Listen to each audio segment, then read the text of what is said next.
নমস্কাৰ আপোনালোক সকলোকে স্বাগতম জনাইছোঁ। আজিৰ এই ভিডিঅ'টোত মই পুনৰ এবাৰ সন্দীপ মহেশ্বৰী ছাৰৰে ভিডিঅ' এটাৰ পৰা এটা কাহিনী ক'ম আৰু এই কাহিনীটো হৈছে এনেকুৱা ধৰণৰ যে দুজন বন্ধু আছিল, এজনৰ বয়স 6 বছৰ আনজনৰ 10 বছৰ। দুজন বহুত ভাল বন্ধু, একেলগে থাকে, খেলা ধূলা একেলগে কৰে, খোৱা লোৱা চব একেলগে কৰে। এদিন কি কৰিলে, খেলি থাকোঁতে সিহঁতে নিজৰ যিখন গাঁও আছিল সেই গাঁওখনৰ বাহিৰলৈ গ'ল। যাই থাকোঁতে অলপ বহুত দূৰ যাই পালে তাত এটা নাদ আছিল। সিহঁতে খেলা খেলি থাকোঁতে কি হ'ল, যিজন ডাঙৰ 10 বছৰীয়া সি নাদত পৰি গ'ল। পৰি যাই পেলাই বচাও সেনেকৈ ক'লে। তাৰপিছত যিজন 6 বছৰীয়া আছে সি চালে ওচৰে পাজৰে কোনোবাক মাতিব পাৰে নেকি, কিন্তু তাত কোনো নাছিল। তাৰপিছত সি কি কৰিলে, ওচৰত এটা বাল্টি আছিল, সেইটো এই নাদৰ পৰা যে এনেকৈ পানী লৈ আহে, তাৰপিছত সি সেইটো দলিয়াই দিলে নাদত। তাৰপিছত 10 বছৰীয়া ল'ৰাজনক ধৰিব দিলে। তাৰপিছত সি টানি কিবা কৰি সিয়াক উঠাই লৈ আহিলে। উঠাই লৈ অহাৰ পিছত তাৰ দুয়োটাই এনেকৈ আছে। তাৰপিছত দুয়োটাৰ অলপ ভয়ো লাগিল যে যেতিয়া গাঁৱলৈ যাব ঘূৰি তেতিয়াতো সিহঁতক গালি দিব, কিন্তু এনেকুৱা একো নহ'ল, কিয়নো যেতিয়া গাঁৱত যাই ক'লে তেতিয়া কোনেও সিহঁতৰ কথা বিশ্বাসেই কৰা নাই যে নাই ই যিজন 6 বছৰীয়া সি এটা যদি পানী ভৰ্তি হৈ থাকে এই বাল্টি এটাত, সেইটো সি দাঙিব নোৱাৰে। গতিকে সি 10 বছৰীয়া ল'ৰাজনক কেনেদৰে দাঙি লৈ আহিব? সিহঁতে মিছা বুলি ভাবিলে গাঁৱৰ মানুহবিলাকে।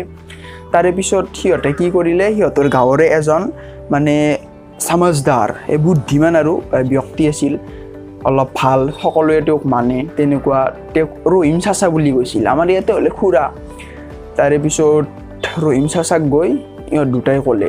তাৰে পিছত ৰহিম চাচাই দুয়োকো অঁ ঠিকে আছে হৈছে।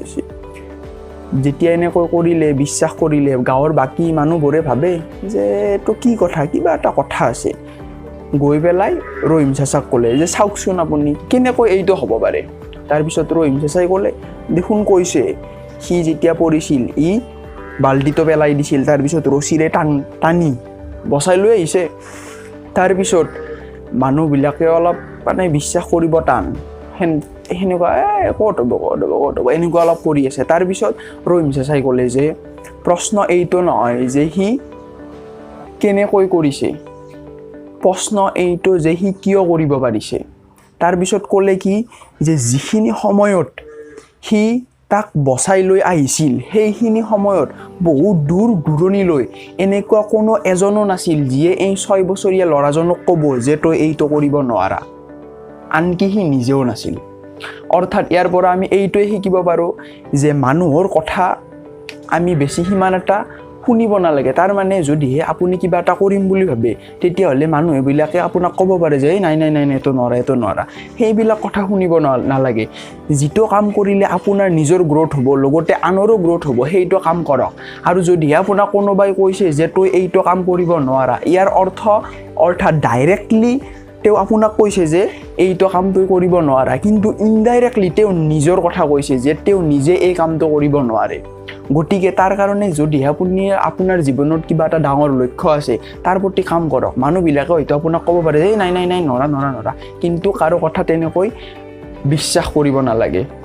আৰু নিজেও সেইখিনি সময়ত সি নাছিল, অৰ্থাৎ যেতিয়া ইমাৰ্জেঞ্চি হৈ গৈছিল যে সিয়াক বচাব লাগে, তেতিয়া সি নিজৰ সন্দেহ ভাৱ অহা নাছিল যে মই পাৰিম নে নোৱাৰিম। সি ডাইৰেক্ট বচাইছিল, কাৰো কথা একো শুনা নাছিল, একো মাইণ্ডত অহা নাছিল। গতিকে তেনেকৈ আমিও নিজৰ জীৱনৰ যি লক্ষ্য তাৰ প্ৰতি কাম কৰিব লাগে। কোনোবাই যদি কয় নোৱাৰোঁ বুলি, আমি নাই নোৱাৰা তই কৰবা, তেতিয়া কাৰো কথা মানিব নালাগে, নিজৰ কাম কৰি যাব লাগে। গতিকে যদি এই ভিডিঅ'টো চাই ভাল লাগিছে, ভিডিঅ'টো লাইক কৰি দিব, ভিডিঅ'টো কেনেকুৱা পাইছে কমেণ্ট কৰি জনাব, আগলৈ ভিডিঅ'টো শ্বেয়াৰ কৰি দিব, আৰু এনেকুৱা ধৰণৰ ভিডিঅ' পাই থাকিবলৈ চেনেলটো ছাবস্ক্ৰাইব কৰি দিব। ধন্যবাদ।